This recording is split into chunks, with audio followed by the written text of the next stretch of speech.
What is it like living under the same roof as your daughter? Why would you two do this? Well, 4 years later, we're like, everyone's kind of going, Yeah, but I'm still in the same stupid little room. I mean, those women in the basement in Cleveland had more space. I mean, it is just, the worst.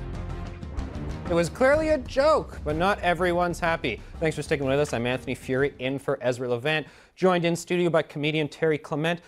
Terry, thanks for stopping by. So, Ms. Rivers says these things on the Today Show, outrage, and then the lawyers to these women come forward and say, this is just horrendous.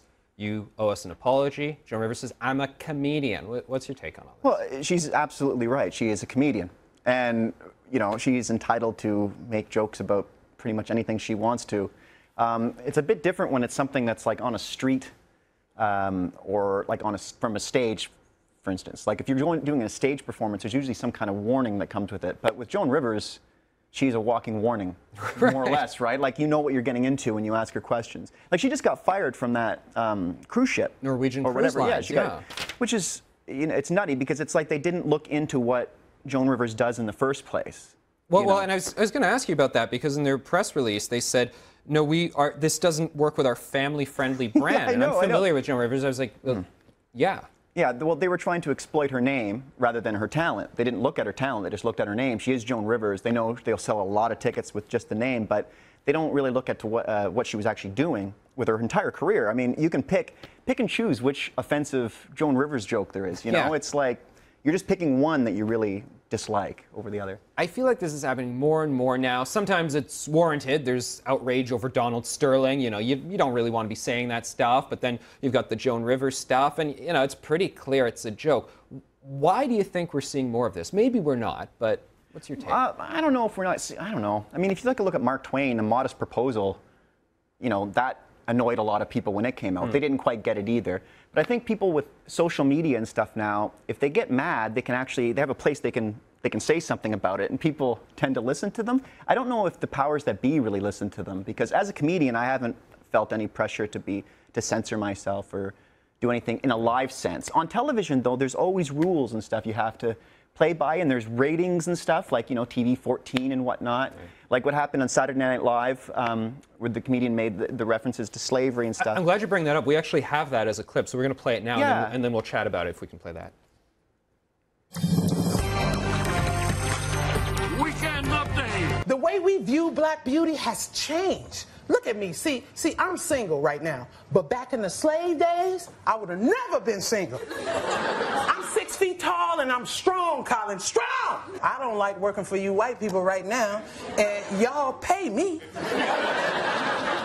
I'm just saying that back in the slave days, my love life would have been way better. Master would have hooked me up with the best brother on the plantation.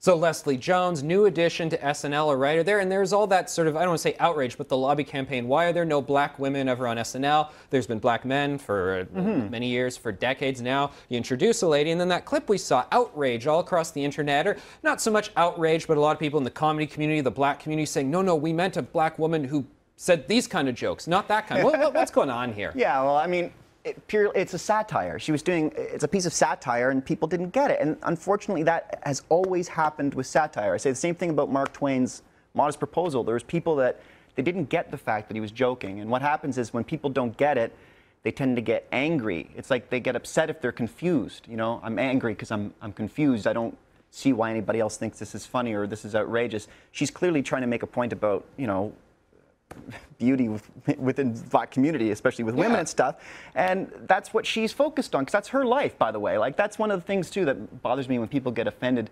A lot of stuff, that's her life. She's talking about her life and stuff, and maybe it's got nothing to do with you, but you always make it about yourself.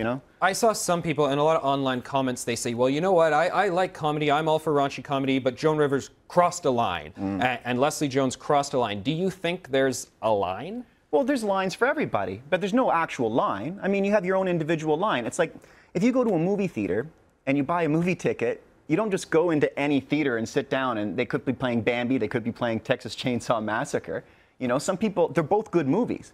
And there's people like me that I like Bambi and I like Texas Chainsaw Massacre, but then there's people like my grandmother that, she hates Bambi. You're working on a crossover script. Like, you know, basically the two-star. Right, but there's people who like a little bit of everything, and some people don't. It's when you try to oppose your opinion on other people that gets. Do you think that the companies, because I remember it happened with Gilbert Gottfried, he made the joke about the Japanese tsunami, and then Aflac, I think it was, he played the voice of the duck for the insurance companies. No, we're pulling it from you. They're pulling the cruise lines from Joan Rivers. I mean, how are you hiring this guy to begin with? You got to know what he does. They're not doing any research, right? It becomes a thing where if you've got a big name, I understand how that's very marketable. You can exploit a name extremely well, but a lot of times business people don't really look at the product they're buying. So you could have a band, you know, using music is a great example. You could have a band like Slipknot, and if you put them, you know, they're a good heavy metal band, but if you put them on a folk festival, people are going to get upset. And without a warning, it seems a bit weird. Saturday Night Live is on at like 11:30 at night, starts, right? I don't watch TV much anymore, but it's like 11:30 at night, and it's got a warning, it's got a TV 14 or whatever on it. It's not like, I don't know, it's not Clockwork Orange. You're not sitting there with your eyes propped open being made to watch it. So I just find it's hard enough to find people who really make you laugh. I just find it strange that people want to be angry at comedians for doing their job. Terry, we're out of time, but tell me, I understand you got some shows coming up in the Toronto area? Yeah, I'm headlining Toronto Yuck Yucks on Wednesday and Thursday. I am emceeing shows in Hamilton at Yuck Yucks. Yuck Yucks. Yuck Yucks all over the place. Anyone can check you out at terryclement.com. Yes. Thanks for stopping by.